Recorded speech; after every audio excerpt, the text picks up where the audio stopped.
Alright everyone, I apologize in advance, but this intro is going to be a little bit long.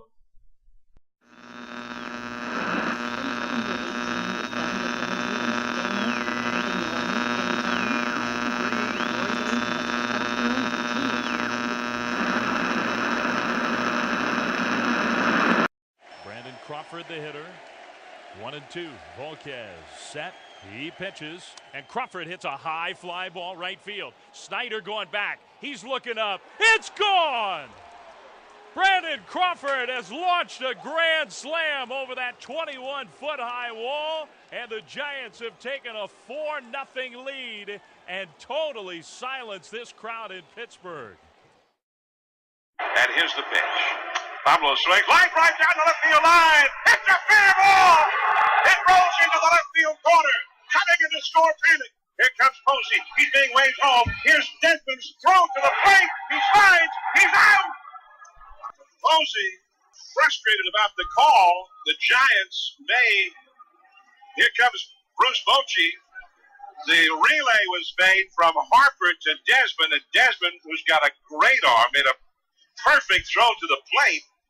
And Ramos put the tag on, and it looks like they're going to actually do a replay review on it. We have not seen a replay. In fact, here comes one right now. Here's the payoff pitch to Belt. Belt hits a high fly ball to right. Worth is back. It is out of here. Belt into the second deck, and here in the 18th inning, the Giants take the lead. Wow. And he did it in a two-strike count. Here's the pitch. Swinging a drive, right center field.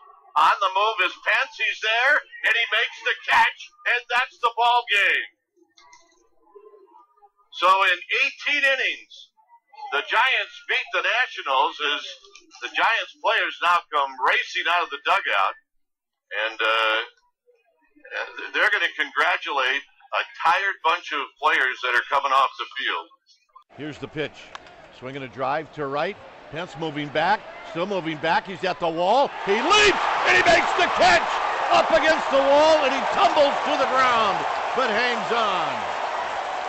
That's one of the best plays we've ever seen in right field. Now the pitch. Swinging a bounding ball to second. Hannick's got it. Straightens up and throws it out at first. The Giants have won the division series. They beat the Washington Nationals, the team with the best record in the National League this year, 3-1, and let the celebration begin. The Giants out onto the field from their third base side dugout to jump on each other's backs. The Giants are going to St. Louis and the League Championship Series to face the Cardinals. Yeah,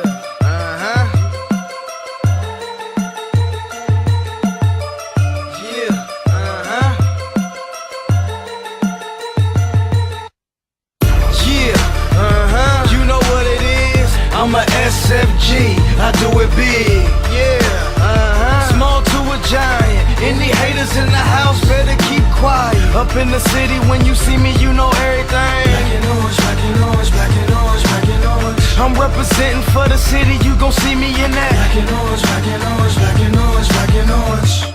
Black and orange, city situation. We can show you how to ball, peep the demonstration. Frisco Giants, you know what that's about. The haters running home wet, splash count. We finna mash out, mask up like Posey. Small thing to a giant, this the city, homie. Fillmore, HP, Sunnydale, Mission Street. What is up, Orange and Black Attack, TTC, it's your boy Danny G, SFG TV here. Giants in the NLCS again. Oh, 2010, 2012, and now 2014. That is just awesome.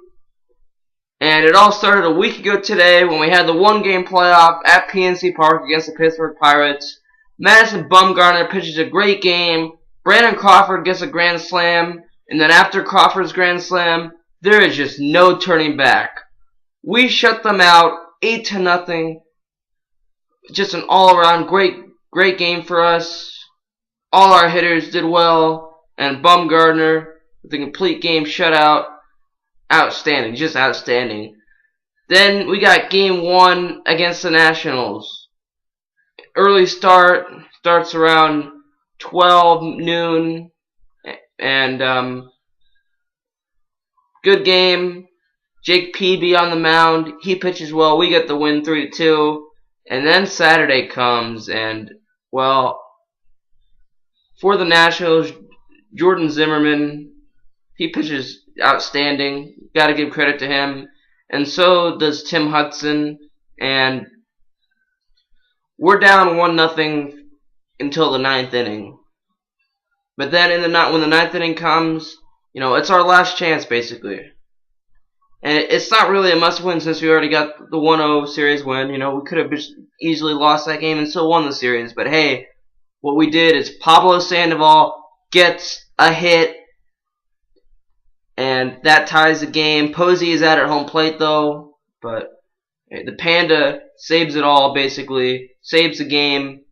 And, well, the rest, after that 9th inning, well, let's just say that the game went into extra innings, and then just longest postseason game in MLB history, and we finally, and I mean finally, in the 18th inning, Brandon Belt with the solo home run, and we win the game 2-1. But it was just an all-around great game. It'll definitely be up there in Giants history. All our relief pitchers in those extra innings did pitch well. It was a battle between two great teams, and we were very happy to get that win. And Pablo Sandoval and Brandon Belt basically saved the game for us, and Tim Hudson pitched great also. So Saturday was definitely a memorable game too. And then we do lose game 3 with Bumgarner back on the mound due to one little throwing error, but hey, it's all good. The Nationals definitely deserve to get one win because they're a great team. So they won that one 4-1, and then last night we get a very bizarre win, but we'll take it. Very bizarre game, but we'll definitely take the win to win the best-of-5 series 3-2. Ryan Vogelsong was on the mound. He pitched outstanding. And he pitched just like he did in the 2011 regular season and in the 2012 postseason. So, great series against the Nationals. Shout out to any Nationals fan on YouTube. All the Redskins fans who are Nationals, except for one little fan that I will get into later in this video. Also, their color analyst FP Santangelo used to be a host on KMB. Used to play for the Giants, of course. Also used to be Giants post-game host on KMBR in 2010. And so yeah, I got nothing but respect for the Nationals, and it was a good series. Good luck to you guys next year. But we got the St. Louis Cardinals for the NLCS. Should be a great series, just like it was in 2012. The Cardinals are going to want their revenge, but I think we got this. I think we got it. But anyway, let's move on a little bit. Let's switch gears and let's talk about some TTC bet welching. But before I do that, I want to give 2 quick shout-outs. I want to give a shout-out to a new video maker here who's a Cowboys fan, and he's actually someone I know in real life also. His name's Brad Rein. Check him out. Post a link down below. Also, another new video maker who's been around for about a couple weeks now, about a month since the season started, and he's a Niner fan, of course, and his video is just absolutely hilarious. Frank Gambler, check him out. Post a link down below as well. And one of his videos he made, he addressed this, a son of a bitch, RobeyReddzz, Redskin fan, and I gotta be honest, I've been around the TTC for over 5 years, as you know. He's probably been around for at least a couple years, I don't know, but probably around then. But I've never even heard of this guy until on a week before Sunday, not last Sunday, but the Sunday before. Copizzle I see a video in my subscription box from Copizzle talking about him being bet welched by some Redskins fan, and it was pretty surprising, seeing it. And he mentions it's a $500 bet, and I'm like, wait, who is this guy? I've never heard of him, but turns out that this fucking Redskins fan, RobeyReddzz, who's also a Nationals fan, of course, so glad we beat you. You're not one of the fans that I congratulated earlier, definitely. No, not a chance, because it gets even worse, actually. Not only does he bet Welch Copizzle for $500, but he also lies, and he says that his parents died in a car crash right after the Giants-Redskins Thursday night game that the bet was on. He makes a video saying that, and it's quite obvious that he's lying because he tells Gator Boo, a Florida Gator fan and a Jacksonville Jaguar fan on YouTube, who he previously had a bet with, and he won it, so Gator Boo had to give this piece of shit a jersey, and it's just unbelievable. But it's obvious that he's lying because he says that his parents died on Friday or on Thursday night in the video, but then he tells Gator Boo on Facebook that they died on Saturday night. And it is just, it's not something to make up, it's not something to joke about. So, and yeah, he owed Copizzle $500, and just like I said in the Blog Talk radio show that we had him on as a guest, I don't think he was ever planning on paying Cop at all. He probably thought that his team was gonna get the win, his Redskins were gonna beat the Giants, and he was gonna be able to get $500 from Cop, which is just unbelievable. And by the way, yes, the Blog Talk radio show, sorry I keep saying them, but a couple weeks ago, or a week ago or something, me and Tyler Spence, T-Spence26, had a Blog Talk radio show, and we had Copizzle on as a guest, and it was a very entertaining interview. The archive of the show I'll put below also, but I'm going to play some clips right now, so check them out. And basically, I had to go looking for him, T-Spence. You see what I'm saying? I had to go looking for him. Yeah. He didn't come to me and say, hey, listen, if he come to me and said, look, man, I got a little hard times right now, but give me about a week, give me 2, hell, give me a month. I'll make sure your money gets to you. No, he didn't do that. I had to go looking for him. And then when I come looking for him, he says that I threatened him, which I never threatened him. I never once ever threatened him. So I've decided, my sweet baby doll and I've decided that we're going to take $500 and we are going to send it to the Boys and Girls Club of America. Hopefully it goes to the chapter over there in Washington, D.C., because apparently they haven't built enough men over in that area just yet, because clearly he is lacking the men aspect.